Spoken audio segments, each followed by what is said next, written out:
Hi, I'm Becca. Hi, I'm Emma. And this is Life in Quarters. I hope I'm in focus. I think I am. I can neither confirm or deny, but this is our first time recording.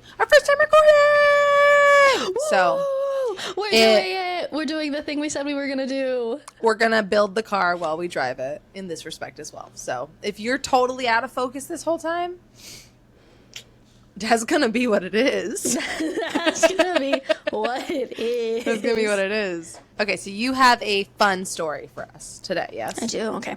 A couple of years ago, everybody was obsessed with Animal Crossing, and all of my brother's friends were playing it on Nintendo Switch, and so he was like, I gotta get a Nintendo Switch. But he had to save up for it. So like a month, maybe 2 months passes, and he finally acquires this Switch, and it's the limited edition Animal Crossing designed one. Now, by the time he's in it, he's made a world, he started making a move. Nobody cares about Animal Crossing anymore. None of his friends want to play at this point. They've all burnt themselves out. So he pauses and he goes, you know what? I think you would like this, Becky. I think that Animal Crossing could be a cozy, fun video game for you to play. Because we liked it when we were kids, when we played it on Nintendo DS. And I'm not a video game person, but I'm a sucker for nostalgia. So I was like, yeah, I'll take the Switch. Didn't play Animal Crossing for very long. I think I played it for maybe a month, and then I got sick of my mortgage being increased, and I said, I'm done with this game. No care anymore. So then it sat on a shelf for a couple of years. Then my brother starts dating my now sister-in-law. She thinks she's going to get into gaming, so I give her the Switch. She gives it back to me because she doesn't care about gaming. Then I give it back to her because she's going to try a different game. She doesn't. Then my brother and my sister-in-law move to a different state, and they leave the Switch behind.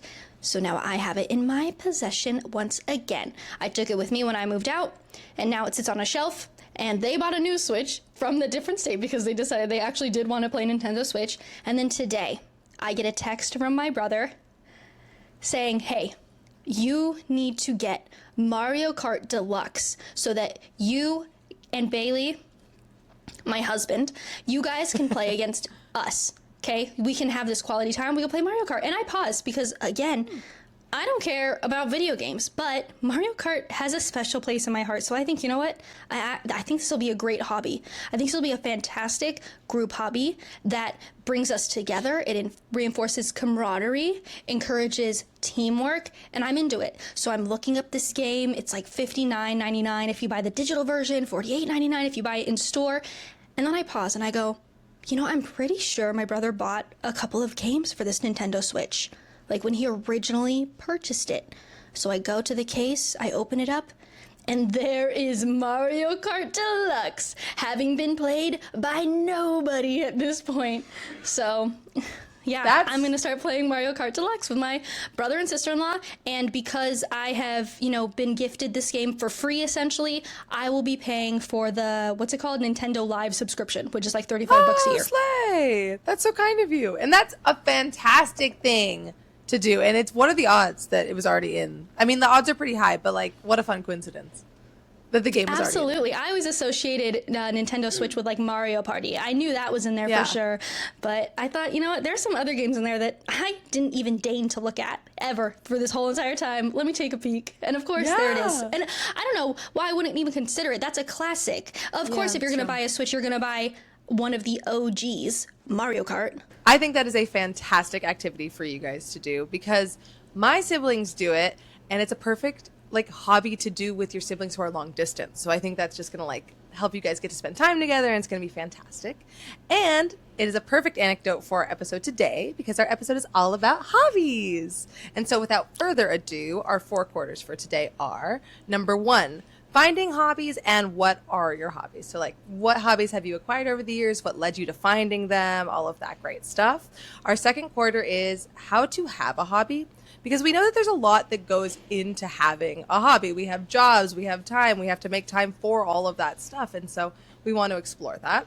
And then number 3 is going to be the notorious jobby, because we have very different opinions, lived experiences, everything in regards to jobbies. Becca's got a lot of jobbies. I have no jobbies. It's very fun.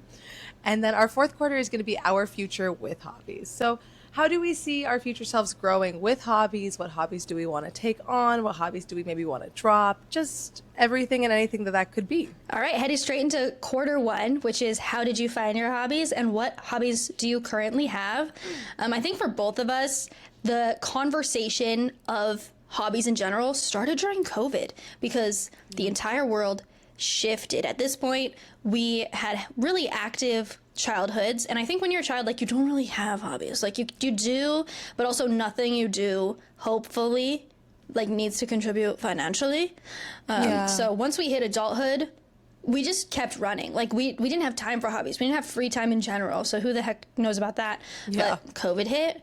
I know I went from being in an office 5 days a week from 6 a.m. to 4 p.m. I went to being at home. I had a 0 commute. I logged off at 4. I didn't have a commute. So, like, now I had all this free time. And similarly for you, a lot of basic needs were baseline met that usually like keep you stressed out and on the grind, like hyperactively. Yeah. And so That's true. Yeah, I just want to talk about how COVID kind of flipped our minds and made us lean into hobbies more effectively. So let's talk about that. You go first. Yeah, I think that's 100% correct for me as well. And I think it's a fantastic point you make about like being kids and not necessarily having hobbies then. Because of course, like our parents put us in like gymnastics classes and piano classes, but like those weren't our decision also. And I feel like for a hobby, part of you, whether you got put into it by your choice or not, like part of you has to be making the decision to be doing that thing actively. And if you had asked me at the start of quarantine if I had hobbies, I would have said no. And I'd actually had that thought many times leading into that moment because for me, it was kind of a confluence of a few different things. I had a pretty major life event and relationship event happen like the week before everything shut down. And then I was home, so I had distance from that. And then I also like had just had that realization that I'd been working so hard at all of my stuff with acting and I had made it so much less fun than it should be. And so I was kind of grappling with all of this and then realizing too as a people pleaser and kind of a person that throws myself into relationships in a way where like I'm very quick to abandon myself. I didn't know what my interests really were. I kind of felt like I took on the interests of the people around me to make sure that they like felt supported or felt like I could be invisible in those situations. And so everything when COVID hit and I had all that time to think about all of this, like I think it was just the marinade that needed to happen to make hobbies come into my life. And so with all of that context, like of course I jumped in and I threw myself into acting really hard right when I had that free time and did like a 30-day monologue challenge and like did more acting stuff and writing stuff and even like did a little bit of like TikTok, which is rare for me because I haven't really done it since. But then my brothers came to me and they were like, hey, I really think you'd like this game, Stardew Valley. And I was like, I don't like video games. I'm not into them. I'm not a gamer. And they were like, everyone is a gamer. You just have to find the right game. And I was like, I can see this is really important to you. And so I will download it. Because even my brother was like, I'll just buy it for you. It's $14. It's on Steam sale right now. I'm buying it. And I was like, oh, okay. Now I really have to play it. But then I started playing it and it was so fun. And I think it was maybe the first time, maybe in my life, maybe in my adult life, where I had the space and like the correct thought process to be like, this is so joyful and I'm having so much fun. And that joy is just valuable, period. And like I was able to really like sit with that and have that resonate in a way that I don't think it would have in the past. And so like I think it just like gave me a whole different perspective on gaming and on hobbies as a result, because I was like, oh yeah, this doesn't have to have any like forward moving, quote unquote, like productivity towards it. It can just be fun and that can just be enough. And that's when I kind of realized I was like, oh, I think I want hobbies. Like I think like I love gaming. I want to explore this more. I want to explore hobbies more. And so like, yeah, the pandemic really like gave me the groundwork to do that. How long after Stardew Valley did you get into Beat Saber? What was the difference between those two games? I love Beat Saber. Okay, and also for context, if nobody knows, Stardew Valley is like this really cute, cozy farming, little bit of combat game. I actually super highly recommend it. It's very similar to Animal Crossing.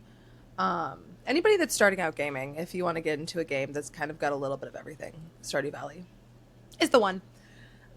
Beat Saber is a virtual reality game that I love. And that, I think, was middle to the tail end of the pandemic. Because, again, it was one of my brother's VR consoles. He had like the Valve Index, which is just like it's a fancy one where you have like the monitors up in the corners of your room and you can kind of play in your room space without having to where like you have to wear the headset still, but like it's not connected to like a cord all the time. It's a little different. And he was like, you got to play this game with me. He was just, again, my brothers were like, I'm just so jazzed about these games. You got to come playing with me. And I was like, this is the best game ever. It's this rhythm game, and we've talked about drums before on the podcast. I played drums as a kid. I love rhythm games. I'm very it gets all the good brain juice going in my brain. It's like Fruit Ninja meets VR meets having a song to go with the beat. Yeah, like Guitar Hero would be the thing that it meets. Yes. Yeah, but Fruit Ninja style. Yes, I was gonna say Fruit Ninja plus Guitar Hero is what Beat Saber is. Yeah. Yeah, it was near the tail end because Beat Saber is when because I loved Stardew Valley. I really got into gaming. I would say that's like when I became what I would say is a gamer.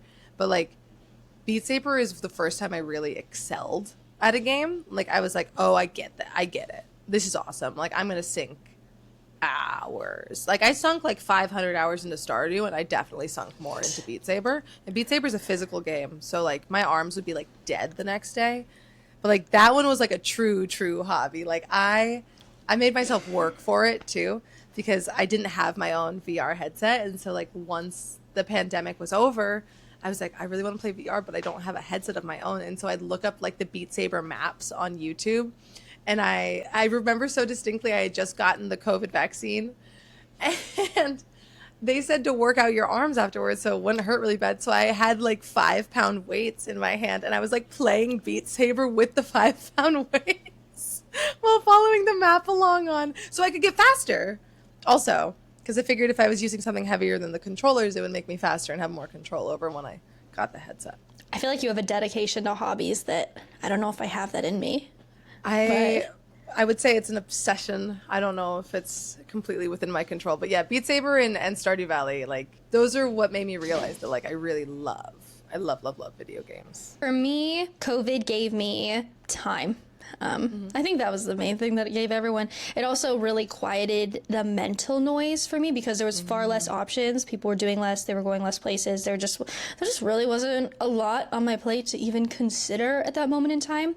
And I remember this is when TikTok also started becoming like a platform. I decided, okay, you know what, I'm going to download TikTok. And I was watching all these things and different trends go. And we were in the thick of like dancing, like Charlie D'Amelio, oh my God, Addison yeah. Rae. Like other trends were happening too, like the crochet trend and the strawberry cow trend. So my feed was primarily crocheted bumblebees and then like, look at you, strawberry cow. I love it when you come my way. And I was like, you know what?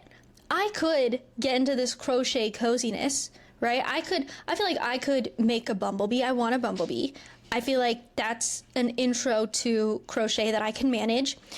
So I also thought, like, I'm watching television right now. I would really love something to do with my hands. So I started crocheting, and I crocheted these bumblebees, and the pattern was actually harder than I anticipated, and also I bought the wrong yarn, so the pattern was wrong for the yarn that I had. So I created my own pattern for this bumblebee, and then I just made the most bumblebees that I could possibly crank out. And you made a lot. I made so many bumblebees. I was, like, obsessed with it, and thus became my first jobby as well. So I got a hobby and a jobby out of that. I also think it was your first foray into social media.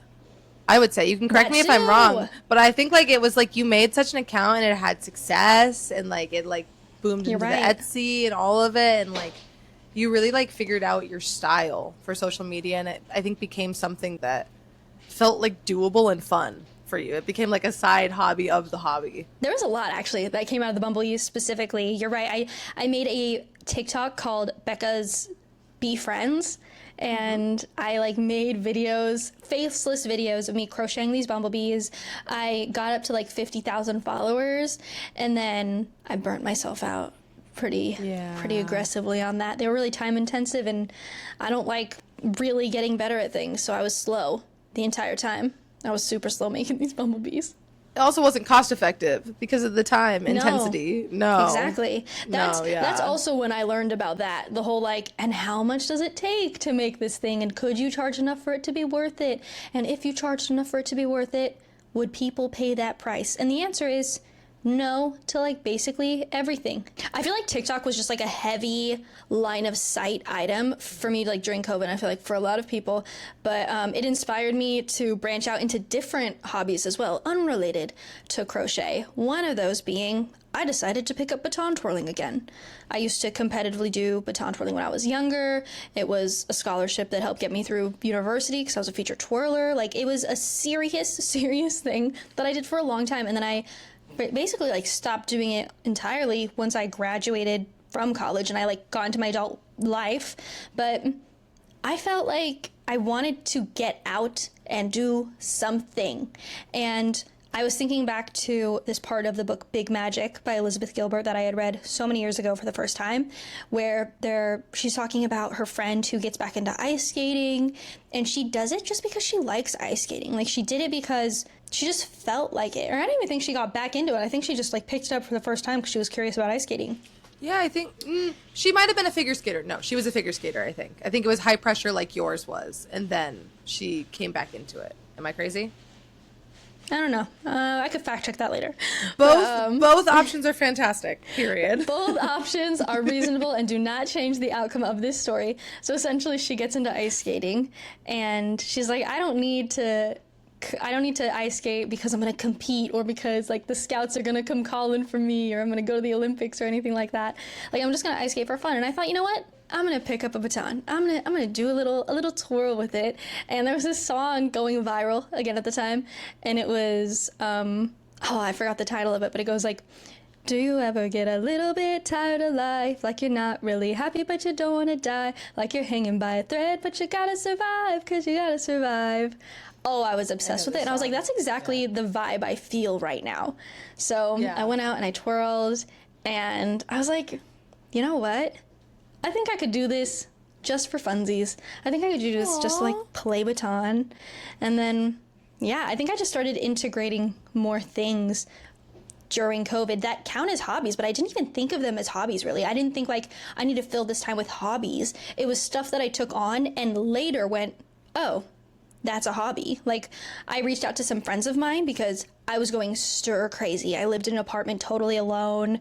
This had never happened to me before. I was so used to having people to just like consistently talk to all the time, and I liked spending time with people. So I reached out to a couple of friends that I had at school, but after graduation, like life gets in the way, life gets busy, and I started going on hikes with people. I started just like making time to go on hikes with them, and it was just a really like slow enjoyment time of my life. I would agree with like the slowness. I think like during the pandemic, like that slowness made, I think a lot of people feel like they could just enjoy little things more, which I think absolutely just like led so many people, not just us, into hobbies. But I do have a question about the baton twirling. I think that's such a fantastic thing to do, and I'm curious, how did it feel? Did it feel any different like doing baton twirling just for fun? Because like it had been such a high pressure thing when you were younger, and then a little bit less so I think like during college and like with coaching and everything. I think it was like less stressful than like world championships kind of thing.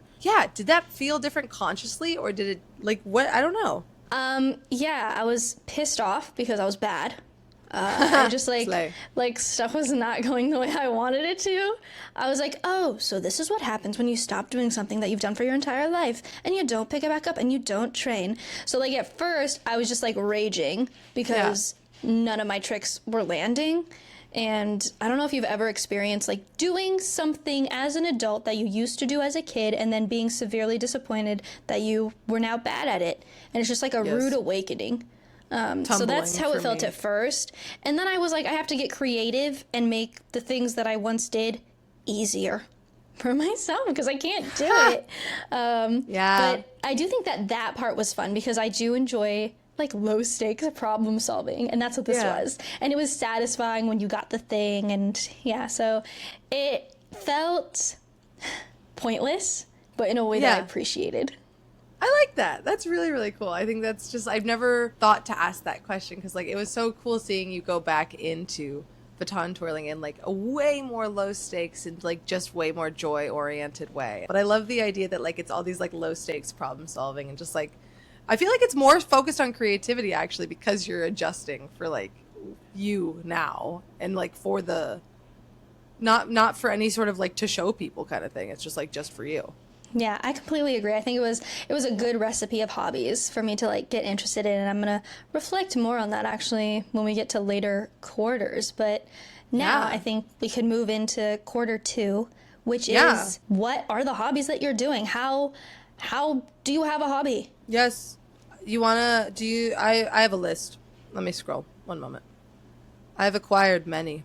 In no particular order. My hobbies are gardening, D&D, video games, reading, which I don't think reading has to be a hobby. I think reading, like cooking, can be a hobby and it cannot be a hobby. Because cooking for me is not a hobby, baking is a hobby. But reading, I feel like, was another hobby I actually picked up during the quarantine because I really got back into reading and I hadn't been, like, I just hadn't had time. I was reading plays and scripts and I just, like, didn't have time to read for fun. But, like, reading for fun for me, like, really has become a hobby. I'm looking back at all the stacks of books I have that I'm just collecting at this point. Collecting books is a hobby of mine. I also have painting, which is a newer hobby, and making jewelry, which has also been a newer hobby of mine because I have a few friends that really like to make trinkets and crafts.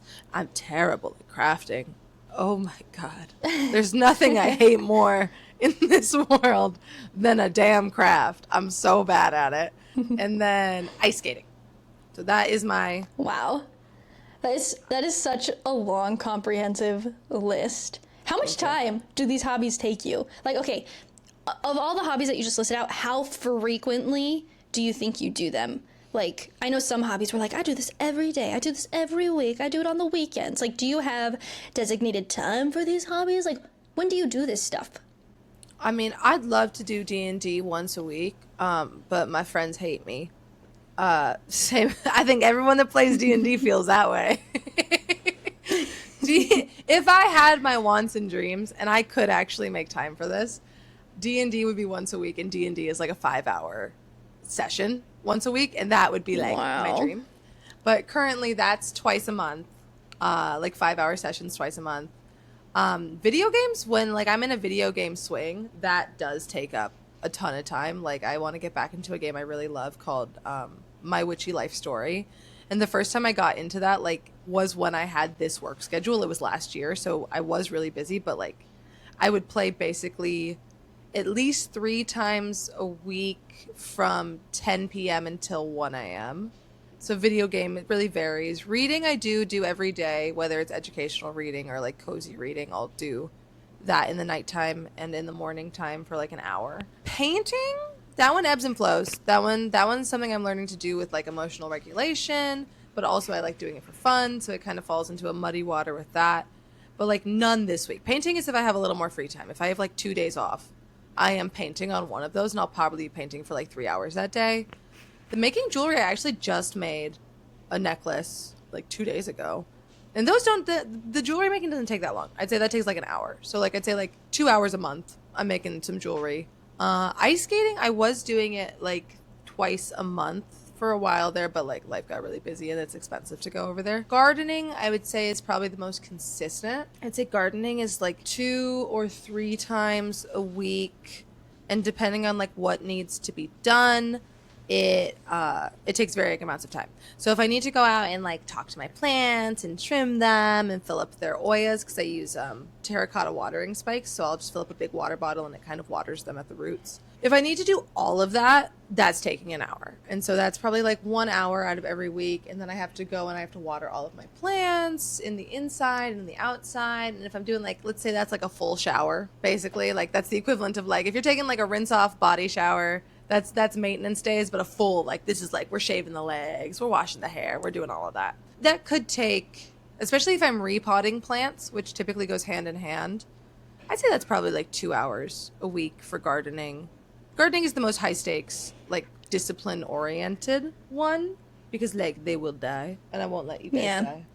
I got plants right here. You can't sleep on plants. No, and I've set them up with like self-watering pots, and I have some relatively low maintenance plants, especially like in my room and stuff, like the snake plant back here. But yeah, I would say the one that I do the most consistently, the two that I do the most consistently would be gardening and D&D. I thought we were gonna name the plants that were hardest, and I was like, the orchid takes the most. No, she's actually no. It's my babies that need more water, that require more focus and more time. My orchid, I love taking care of her, but orchids don't need a ton of water. So as long as you're like up to date on their maintenance and care, they're not super high maintenance. I would actually say like my basil and my tomato plant. My tomato plant for sure is my girl that needs the most work because I would love her to get fruit at some point. And you have to make sure there's no little, like, I don't know what they're actually called. My mom calls them crotch goblins. Basically, between two stems. Aphids? No, they're not bugs. They're part of the plant.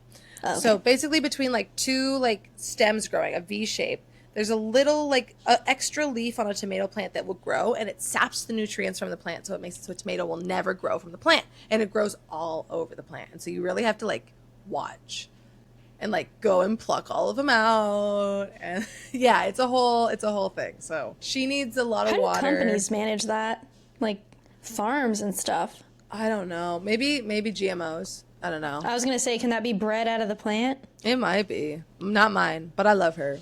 She needs a lot of water, and then like she also needs like a tomato cage. So she's the one that's taken like, I will say, the most. Like she's my high maintenance baby. She's my diva, and I love her. Wow. Okay. Well, my list of hobbies is much shorter than your list. Mine are, in no particular order, baton twirling, reading, journaling, and the future hobby, which is video gaming with my brother and sister-in-law, particularly playing Mario Kart, and probably nothing else, but I'm not going to say never. I just don't see it happening. So, looking at this list, I don't really read that much, and I haven't done baton in a hot minute. Like, I still count them as hobbies, but it was winter. It was, like, cold outside, and I twirl baton outside, specifically, like, on the top of parking garages. That's where I frequent to twirl baton because nobody's there. And then reading, I feel like I, too, got into reading heavily over COVID, actually, because that's when A Court of Thorns and Roses came out. Like, the whole, that whole entire series. Oh, my gosh, was I obsessed with it. And then that put me down a whole another rabbit hole of fantasy romance. And then also I picked back up, what's it called? Throne of Glass, which I started reading that in high school, where the series wasn't even done yet, forgot about it, and then came back to it during the pandemic. I just was devouring romantasy, absolutely eating it up, and I think I burnt myself out a couple of years after that. So I hadn't gone back into it. I go back to that one periodically. I feel like I have a pretty predictable cadence when it comes to the different genres I'm reading. Like, I'll do fantasy, romantasy for a while, and then I'll break it up with a self-help book, and then I'll add on some like fiction. Usually it's like World War II setting type stuff. But I haven't like really settled into that cadence yet. Right now I am reading How Great Ideas Happen, the hidden steps behind breakthrough success by George Newman. I just had that locked and loaded because that is the book that is currently propping up my camera right now. But and it's slay, 'cause that's the side notes for this month. That's so funny. It is. Little that's plug true. for our side notes. We're doing a two-parter from one of the exercises in that book that was like so fun. But I have not adequately been making time for reading and baton twirling, so I do want to integrate those back in. Baton twirling I usually do either before my work day or after my work day. I think it's going to have to be before, though, from here on out. Yeah. And then reading is something that I don't have a habit trigger for that. I don't have it attached to anything. So I think that's why I haven't been integrating it very well. It's just kind of a floater. Sure. Like, I read when I remember that I like reading and have the time to do it. And those two things don't always happen at the same time. So no, that's fair. Really, the only actual hobby that I do a good job of keeping up is the journaling. No, but you're so good at journaling. Like you are so, you have to explain more of what your journaling is, because I think just saying journaling doesn't express like how much of a hobby it is, because I wouldn't say for me journaling is a hobby. Like journaling is maintenance for sure. It's something it's homework more than anything. Like your journaling is like artistic and creative and like also expressive. Like I feel like there's so much to it. I journal so much. I use my journal for everything. Like I don't have a notebook for different parts of my life. Like my journal is my notebook for life. If I'm in the office doing my like career job and I need to like figure something else out and I just really need to write it down or I need to take notes, I'm taking those notes in my journal.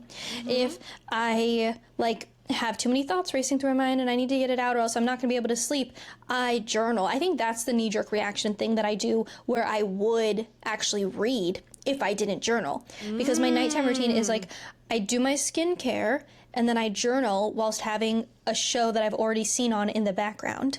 And I actually do want to make a point to start turning off the show. Like I don't want to always have background noise on when I'm writing in my journal, but if I'm brainstorming for content stuff that I do, I write it down in my journal. If I go on a trip or something interesting happens, or I find out something amazing or not so amazing happened in one of my friends' lives, I'm documenting it in my journal. I'm writing it out storyline style. I'm putting in pictures. I'm putting in wristbands. I am taking note of my entire life, and I have been actively attempting to do this since I was in elementary school. Like so far back that when I read my first journal, which was just blank pieces of paper, like printer paper, folded in half and stapled like that, and the cover just says dairy because I couldn't spell diary. I couldn't spell anything, actually. Dairy. That was a travesty. Yeah, it was a travesty of a journal. But it is, at this point, just like the thing that I do a lot.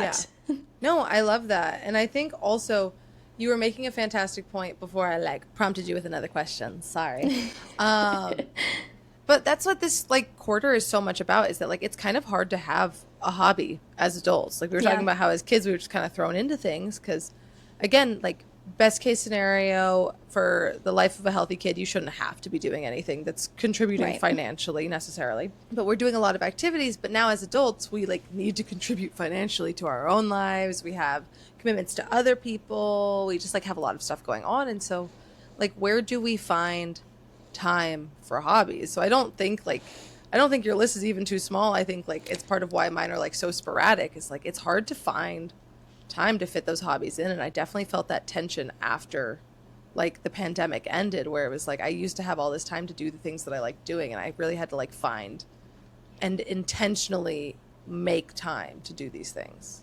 So I think that was really this is true. interesting. You put a lot of priority in your hobbies with that. And I feel like you get so much out of your hobbies too. Like each one, you're like, oh my God, it just enriches my life so much. And when I think about my hobbies, I don't necessarily feel like that. Like for baton twirling, sometimes I feel really satisfied about it, but it's not yet something that I enjoy so much that I feel the need to make time for it. I think I mostly prioritize it because I think it's a good form of exercise that's interesting to me and also promotes mobility. So it's just good for health and longevity. But like, I don't know. I think that's probably why a lot of my hobbies kind of fell to the wayside, because I didn't find as much value in them as would warrant sacrificing time to do it. Because I think hobbies these days are competing between having a brain break and doing nothing and just existing and being a human and giving yourself the space to be bored, essentially. Like, I don't even know if a lot of us have enough free time to feel boredom. I don't. I know, like, for me during the pandemic, boredom was something I was like, oh, I'm so bored. Like, how does anyone do anything? Like, I'm bored all the time. I don't feel like that anymore. I'm sorry I said that to the universe. Take it back. Wish I could have a little bit more of that back, but that's all right. Yeah.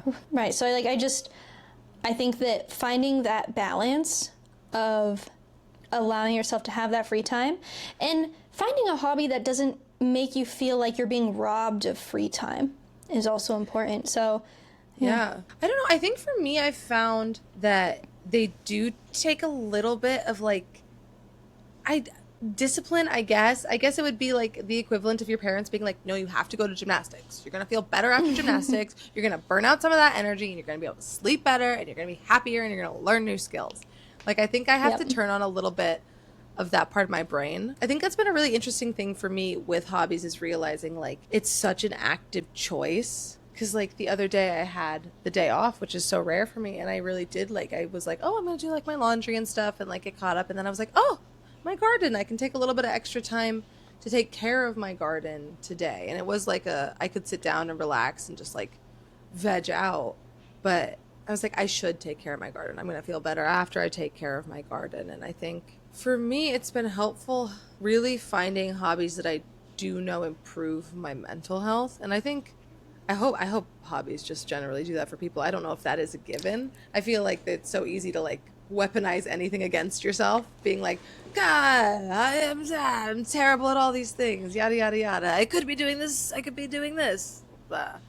But I think so many of my hobbies are centered around like failing.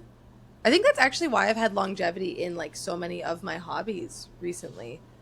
Longevity and recently are diametrically opposed words, but nonetheless, recently, you have realized recently that part of the longevity of your hobby. Yeah, I would say actually, if it's how to have a hobby, especially when you're like super super busy, is kind of making that hobby feel like releasing the emotions. Because I got into ice skating and I intentionally did ice skating as a practice in failing. And being like, I'm going to go out on the ice and I'm turning 26, I think I was turning. And I was like, I think as you get older, it gets scarier to fail, because I just think something with the plasticity in your brain and an old dog can't learn new tricks, all that kind of stuff. And I was like, I want to go out there with all the little tiny ice skaters and just be a 26-year-old who sucks at ice skating and like feel like I had the space to suck at that. And so with that, it also gives me the opportunity to kind of like analyze why I'm feeling the ways I'm feeling. And then it becomes this like bigger metaphor for being like, oh, I feel stuck in life. Maybe I have the time off this morning. Let me go ice skate to remind myself like how beautiful it can be to be a beginner at something. Or like with painting, I don't put any pressure to be good on painting. And thus it like lets it be an expression of my emotions so much more, and then I can like release the emotions in that way. And then D&D is just so fun, and like there are studies right now going on about how amazing and therapeutic and how beneficial it is for your brain to like play D&D. And I feel that so much with my characters, is that like I get to just feel all the ugly emotions I get scared of feeling in like day-to-day life. And like with gardening too, like feeling like, wow, these plants, like even when they're dying, I want to support them and I want to take care of them. And like they each feed into different parts, I think, of me that I have trouble feeling on my own. It's almost like I personify these little like hard spots in my own psyche with these. Like ice skating is so failure, like painting is so anger related, and plants is so patience and learning to not self-abandon. And so I think that's why they've had longevity for me, is like I think they are all manifestations of like what I'm going through. I think that makes perfect sense, especially the way that you see the world and just like how in tune to your emotions are and how interested you are in just like picking apart your brain and going through that process of being like, I'm doing this thing, how does it make me feel? Blah, blah, blah, blah, blah. Like you run through it. You so thoroughly understand why you're coming at something and why you keep coming back to it and your intentions with that. And I think you're probably one of the most disciplined people I know. Like you are so disciplined. That's so kind. I don't feel that way often, so thank you for that. Yeah, you really stick to it. I'd say you're stubborn.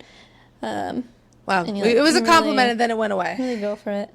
But I mean, stubbornness can be good. I think that's part of like being disciplined, is you have to be stubborn to be disciplined, because you can't let yourself be pushed over by yourself.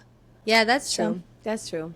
That goes into play. And listening to you talk about your hobbies has made me realize actually why I have a little bit ruined some of these hobbies that have fallen off for me, which does in fact segue us into Q3, which is Yes. the notorious jobby. Jobby has been trying to pop up so bad. Is that's why, like, jobbies exist because it's hard to have a hobby right now. Also, we don't have time to not be having jobbies. But go. No, you're so right. Right? Okay, so I know why baton twirling has fallen off the map for me. I know why I'm not finding value in it, and that is because I started bringing my phone with me specifically to record my practices so that I could splice together montages for my social platforms. And that puts pressure on the hobby, pressure on me to do a good job and be productive and get something out of it and find a way to, I don't know, benefit other than just like my own physical enjoyment, benefit from the failing, and like it puts pressure on me to succeed at something every time I twirl, and I think that's made me a bit averse to it. So yeah, I mean, one of the hobbies that I didn't mention, we both kind of left our jobby stuff off the list, but now we can get into that and we can unpack it. So Emma, would you like to list your jobbies? And this is where I'll have, like, I feel like much less, maybe not in list size, but in, like, I don't know. No, you have a lot of stuff that's jobby. I feel like your jobbies overlap with your career, actually. Yeah, I was actually about to that's say just part of your career. I was just about to say I think I'm a liar. I think Which is actually interesting.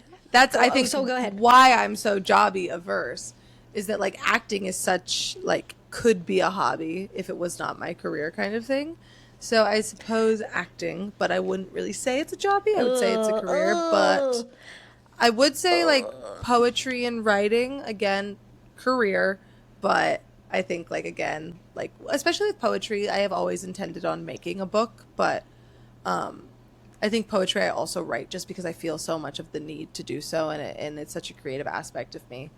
But I think, like, anything with the pressure being put on it to be a product and potentially make money can fall into the jobby category. And then this podcast. I think these would be my three. You know what? Jobbies.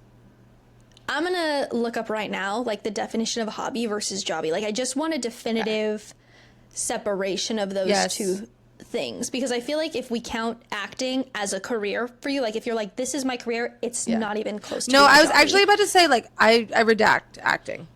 Okay, yeah, I was like, I'm redacting. I don't think so. I'm redacting acting and writing. I'm putting soft jobby on poetry, if at all, and then podcast. I think podcast is my only true jobby. Take away all my jobbies. I think the podcast, just podcast. Yeah, I think the podcast is a hobby with the pressure of a jobby. Because with intention and pressure to become a jobby. Yes. So I have one jobby. It's the podcast. Yeah. My list is small. Your list is my fault, actually.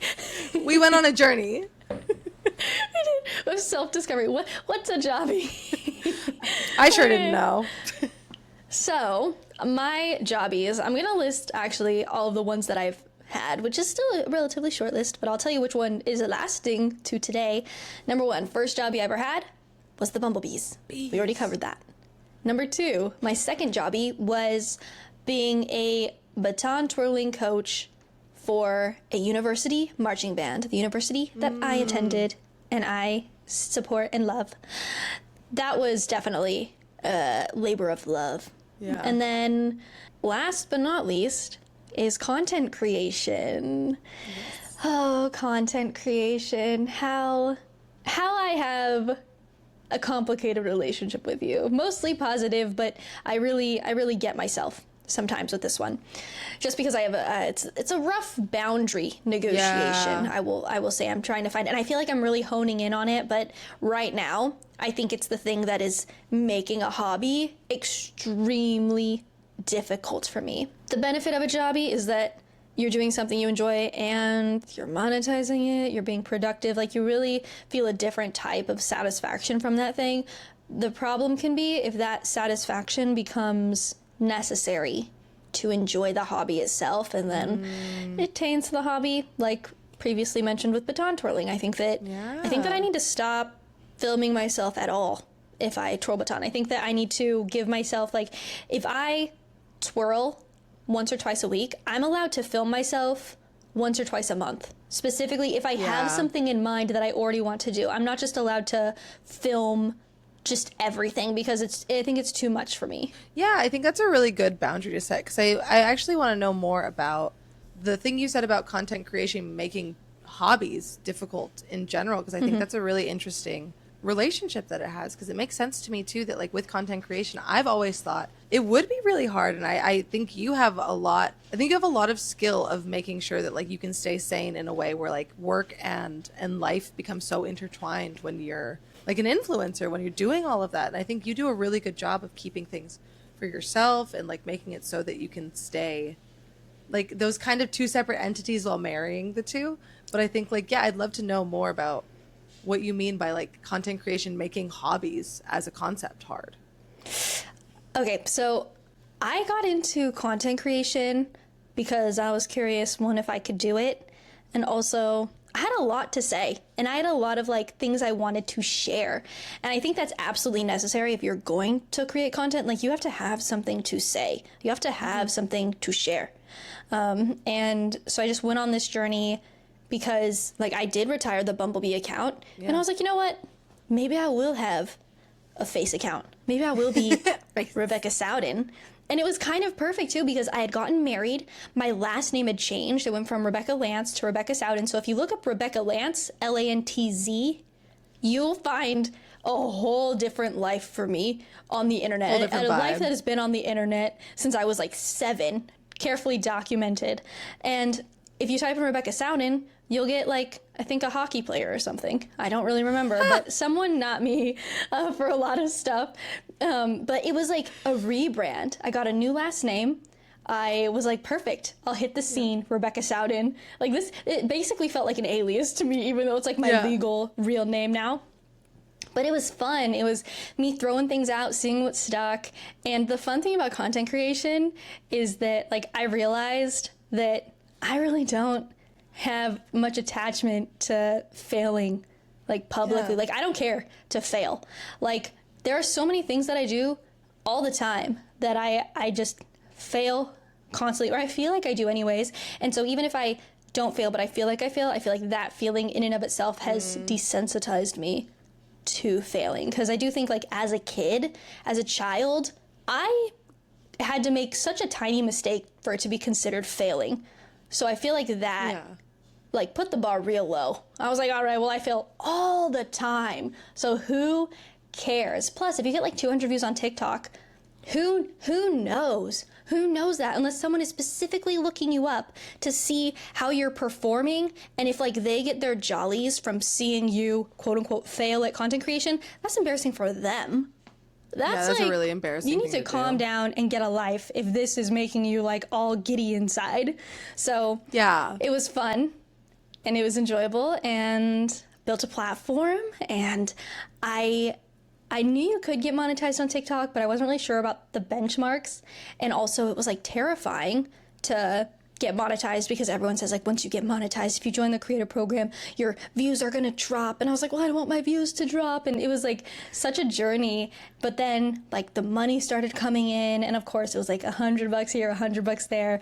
But eventually I started taking it like more and more seriously. I started branching out the topics that I was talking about too. And I think this is a key transition between a well-maintained jobby that stays in its lane and does not go too far, and when the jobby starts to ask too much of you, when you start to blur those lines a little bit too much. Because originally I was purely focused on personal finance. I was talking about my shopping ban, I was talking about my budget, I was talking about budgeting tools and banking tools. That was the list. Okay, maybe we branched into decluttering every once in a while, or I did a little haul every once in a while, but it was all money focused. And then I started bringing in other things, started doing vlogs, started talking about just like my life. And that's when everything that I did started to become a possibility for monetization for the jobby. My life outside of my career became another type of arguably career. Like, and that's why, like, when you were saying that you think I do a good job of separating those two things, I could not disagree more right now, because originally I did a good job at maintaining that.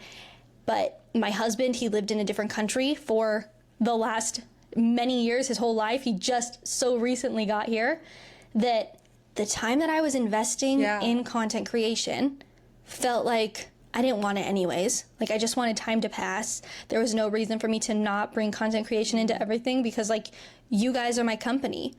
You guys are who I was spending my time with. You guys were what I had accessible to me for so long that, like, why would I not share that with you? Why would I not make a video out of it? And I think having him now living in the same country as me has really, like, caused me to kind of have a little, what's it called? When I was flipping back between who we called Becky and Becca, where it was just like a personality glitch. That's how I kind of feel these days. I don't know what it's called. It's like a split. So I think, that's hard. That's where I'm at right now, where I'm just trying to figure out what the jobby lanes are and what just, like, living life is. Like, where do I have time for me? Because I think having hobbies is so essential for having a fulfilled life, and I think I've tainted that for myself. I was actually going to say something so similar. I just had a thought and I didn't want to lose it. So not to rush you at all, just to hold on to it. That's a trick I actually learned from Becca. You just hold on to the thought in the air. But we're filming now, and so I feel like I have to explain it. You feel the way about hobbies because of the fact that hobbies for you become something so pressure-filled because they become jobbies so often. And I feel the way about jobbies that I do because things that I love have become so pressure-filled because they're career-oriented, because of acting. I think that's why I'm so jobby averse, because, like, even the podcast for me was, like, growing pains. Like, I really, like, had to learn how to be like, oh God, this is tough. Like, Becca is my best friend and I want to talk to Becca, but it's hard to have even a little bit of that bleed in for me. And I think, like, it was so hard in my brain because I've learned I compartmentalize like crazy, is like being like, oh, this is work and this is Becca friendship time at the same time. And then we had to learn to get really good at that, like being like, oh, this is friendship, and then this is podcast time, and both can be friendship, but, like, we had to separate that. Hearing you talk about your interaction with hobbies, and your revelation about baton, I imagine that you're very hobby averse because it's like in your subconscious or your psyche, you're just like, this is just going to become one more stressful thing that, like, has this pressure on it. And for me, I think I'm so scared of letting anything become even remotely close to career related, because, like, career stuff is so stressful and muddy already, where I'm like, this is already something that's supposed to be fun, and it, like, is so, like, in so many ways marred by the fact that, like, it needs to be more than just that. And so, like, I think that's why with my hobbies, I'm like, they're so far, they're not even allowed to look at money, don't even breathe in the direction of money. And then I think, like, I think that's probably, like, the fear, like, coming in for me, and then potentially, like, the fear, like, the resistance coming in for you with hobbies. Well, I think that content creation is unique as a jobby in that the way that you do it could make anything monetizable. It can make anything a missed opportunity. Oh, I went and I did this thing and I really had a good time, but I didn't film any of it. I went and I did this thing, and whilst I was enjoying it, I remembered to pull out my camera to video me enjoying it, and thus I enjoyed it less. It has so much power to just make your life 24/7 a job. Like, you went from having an office job from 9 to 5 to now 100% being on the clock mentally. Just, like, if you don't set those boundaries, if you don't know how far you can push it till you enjoy it. And it's a little bit ironic to me sometimes to see montages of people being like, just remember to enjoy your life, because I always imagine that person, like, setting up the camera and making sure the lighting was good to get that shot of them relaxing on their couch. And I have such terrible boundaries with monetizing things now. And, like, even journaling, I think that's my longest lasting thing that I have not actually monetized, which is a little bit ironic because this past week I posted exclusively journal related videos because I like it so much. But I mean, right now I think my journey is trying to keep my jobby fun, because they always start off as a hobby. They always start off as something I'm curious about, something that I just want to try, something that I just want to see for myself. And then if I enjoy that thing, I see if I can monetize that thing. And now we get here. So this is actually, I think, content creation is my longest lasting jobby, and I need to maintain those lanes. I need to find those compartmentalizational pieces again, so that I do not burn myself out, because I do enjoy it so thoroughly. But I think having a sense of direction, having a clear identity will be so helpful. No, I actually think that leads us perfectly into our fourth quarter, which is like our future with hobbies. And it feels crazy. I feel like this episode's like blowing right past, honestly, but the segues have just like given themselves to us on a silver platter. Because I was thinking from the jump with this episode, and all of this has just confirmed it more, is that like my future, I think, with hobbies is a lot of it is going to be letting like the jobby aspect into it a little bit more, without trying not to let the hustle culture like really like dig its nails in. But I think, like, as we've said before, anytime we're like severely averse to something, it's probably a fear related thing. And I think for me, letting a little bit more of, I wish there was a better way to phrase this, but what we have talked about recently, the jobby mindset, just being a little less scared and a little less like sacred, I think, about art in a way that is almost detrimental, that like I don't feel like I can monetize it. I think that's going to be kind of my journey with that, and not with the hobbies I'm doing right now necessarily, but being more open to that. Because like even with this podcast, it's been so fun and it's been so amazing, and like I'm so thrilled that like it's going to become a product that like we monetize, just manifest in that.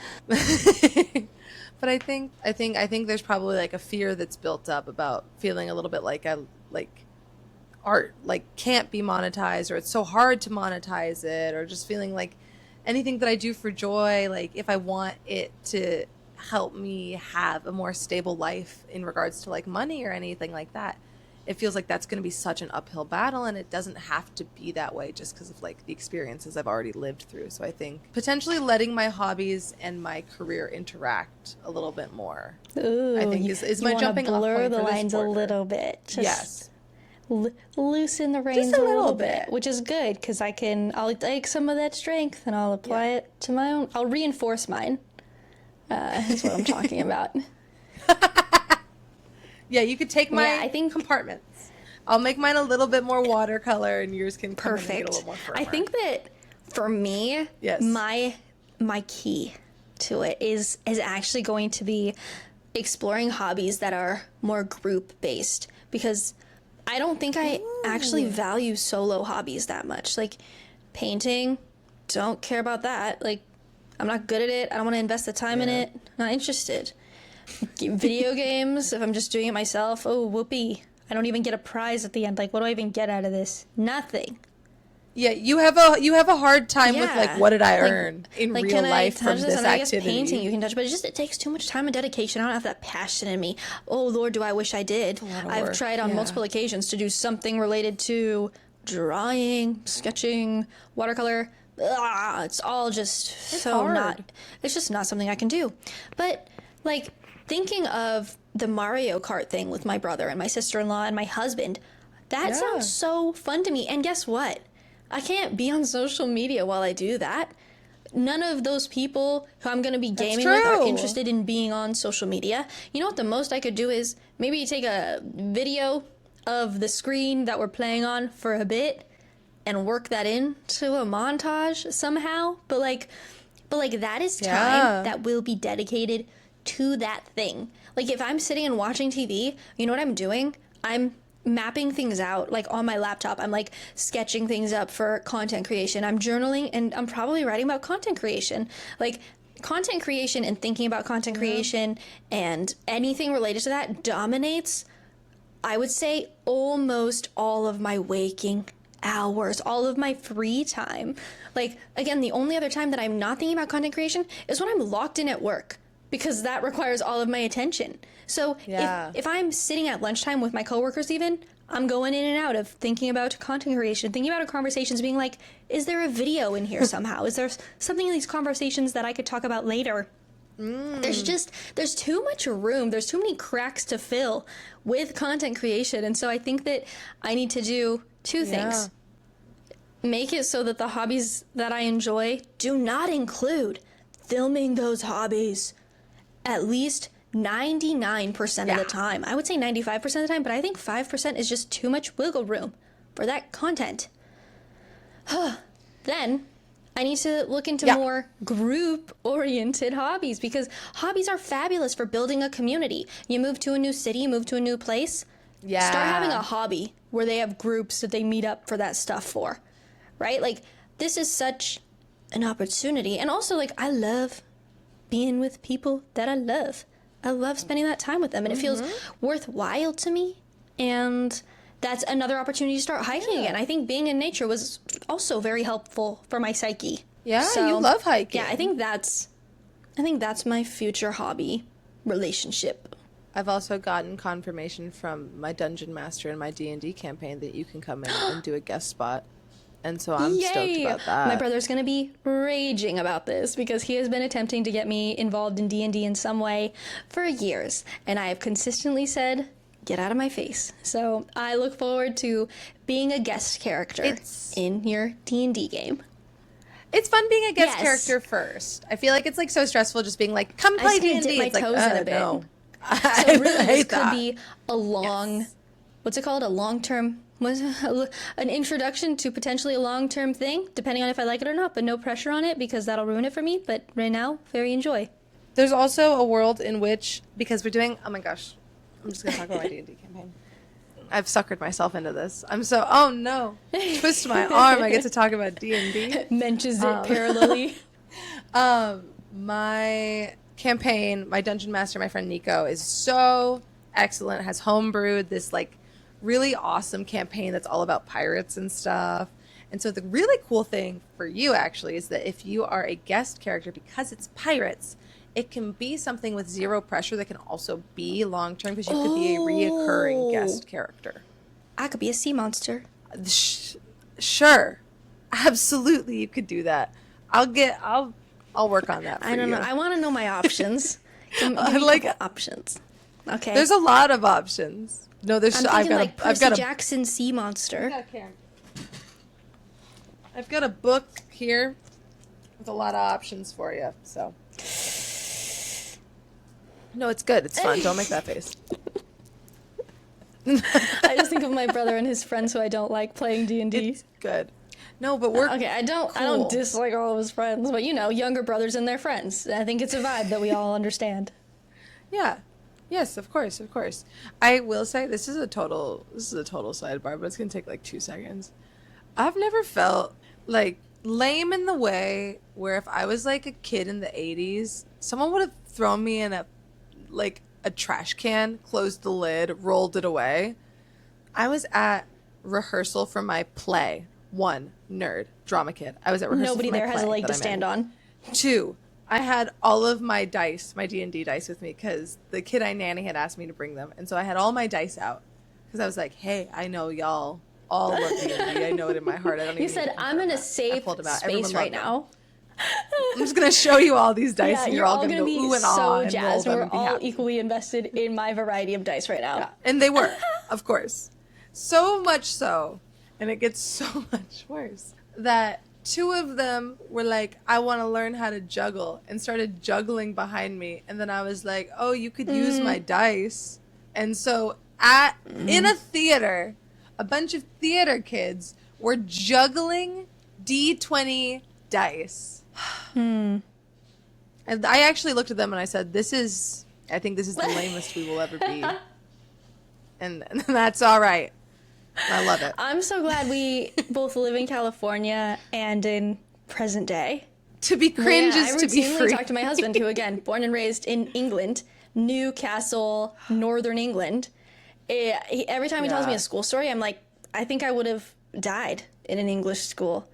I think I would have been actively bullied in an English school. I don't know how I would have turned out. I think I'd be severely jaded if I grew up in England.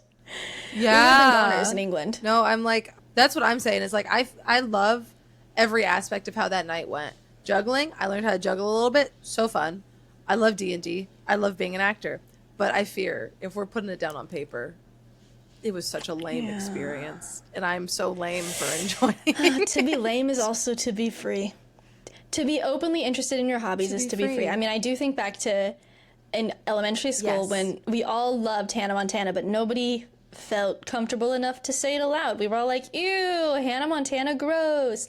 But there was one girl, her name was Leela. I don't know her last name, but her name was Leela.